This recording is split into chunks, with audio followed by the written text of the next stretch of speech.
salah satu amalan yang merupakan amal saleh mendatangkan pahala yang tidak pernah rugi, seperti orang berdagang tidak pernah rugi, maka adalah membaca Al-Quran. Makanya Imam Al-Qurtubi rahimahullah berkata, hadhihi hiya ayatul qurra al-amilin al-alimin. Ini ayat surat Fatir ayat 29-30 adalah ayat untuk orang-orang yang ahli membaca Al-Quran, yang mengamalkan dan memahami apa yang ada di dalam Al-Quran tersebut. Mutarrif bin Abdullah bin Syakhir, seorang tabi'i, beliau berkata juga, hadhihi ayatul qurra. Ini adalah ayat sandaran bagi orang-orang yang gemar membaca Al-Quran. Ya, bahwa membaca Al-Quran mendatangkan perniagaan yang tidak pernah merugi. Ya, perniagaan yang tidak pernah merugi. Timbul pertanyaan, mengapa membaca Al-Quran adalah sebuah perniagaan yang tidak pernah merugi? Jawaban pertama, jadi ini kalau kita nulis artikel gitu ya, ada 1B, 1A, 1B, 1C. Ya. Jawabannya, kenapa membaca Al-Quran perniagaan yang tidak pernah merugi? Karena seseorang ketika membaca Al-Quran, maka satu huruf dari bacaan Al-Quran senilai dengan 10 pahala kebaikan. Senilai dengan 10 pahala kebaikan.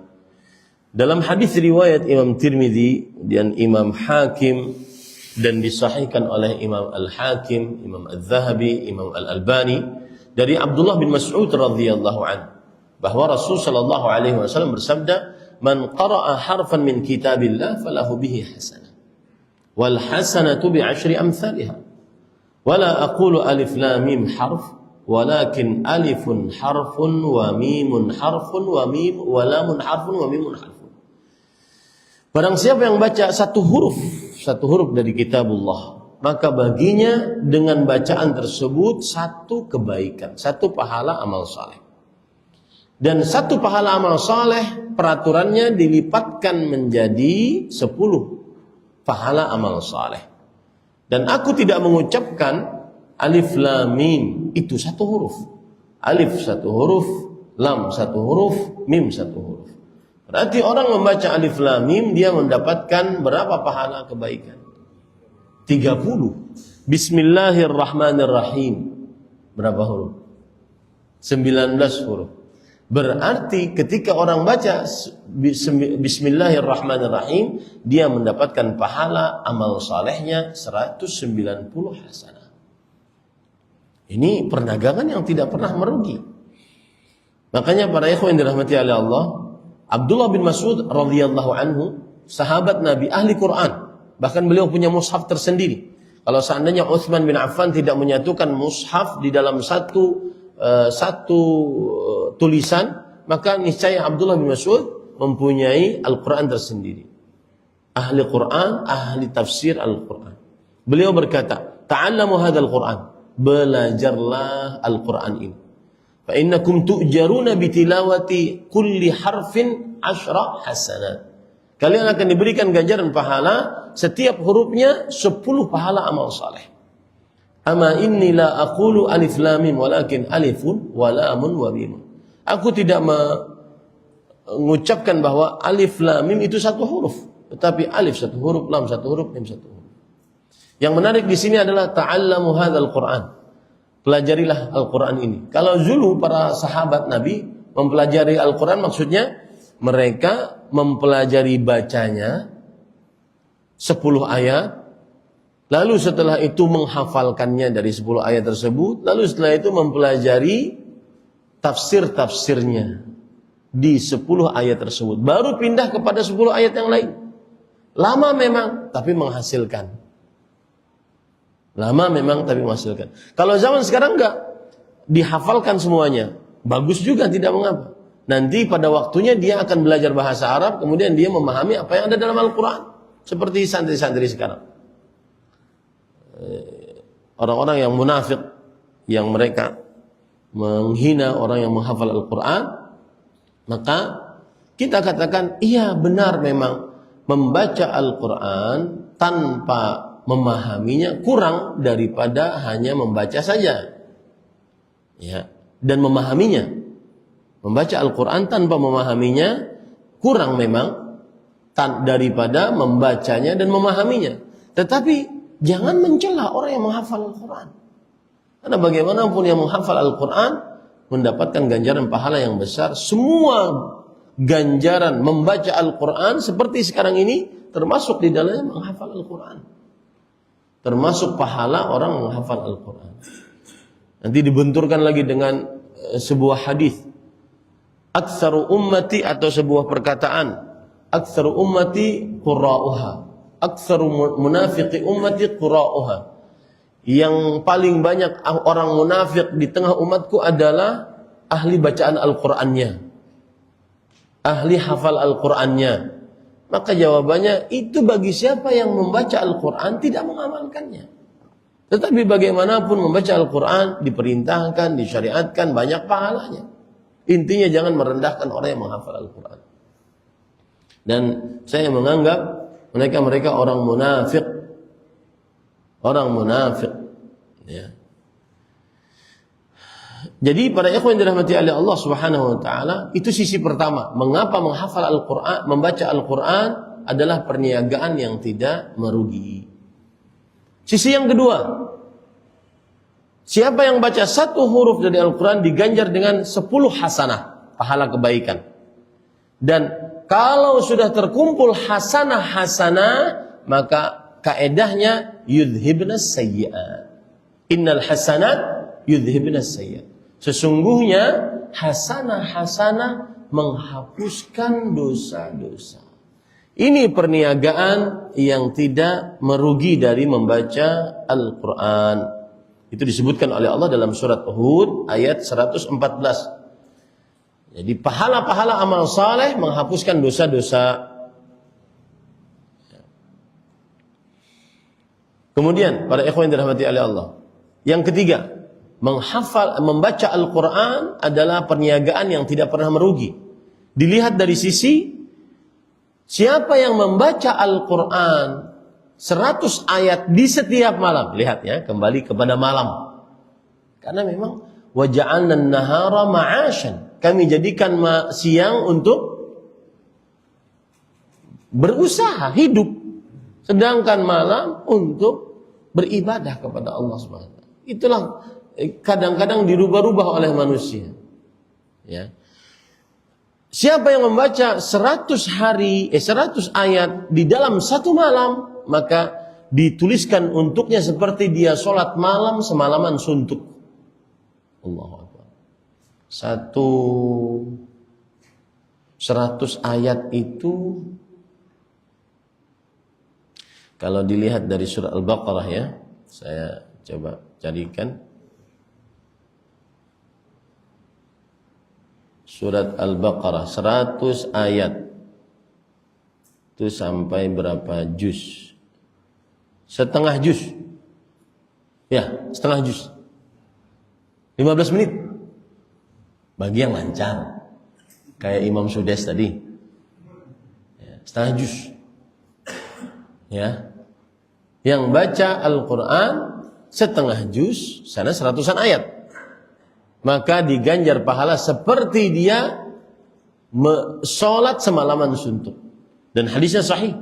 Rasul sallallahu alaihi wasallam bersabda dalam hadis riwayat Imam Ahmad dari Tamim ibn Aus Ad-Dari radhiyallahu anhu, "Man qara'a bi mi'ati ayah fi lailah kutiba lahu qunutu lailah."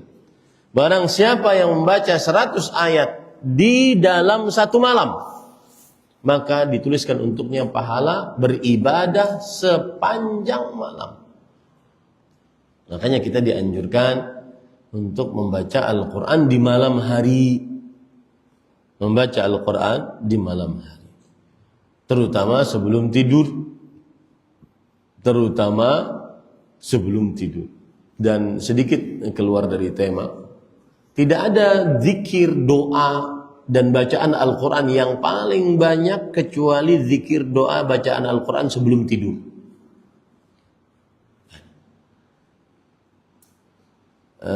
ibadah-ibadah lain, perbuatan-perbuatan lain, zikir, doa dan bacaan Al-Qur'annya sedikit. Masuk rumah, keluar rumah, masuk masjid, keluar masjid, masuk WC, keluar WC, pakai pakaian, pakai sendal, makan, minum, apalagi naik kendaraan, turun kendaraan, saat safar. Tidak banyak zikir, doa dan bacaan Al-Quran dalam sebuah perbuatan seperti banyaknya zikir, doa dan baca Al-Quran saat sebelum tidur.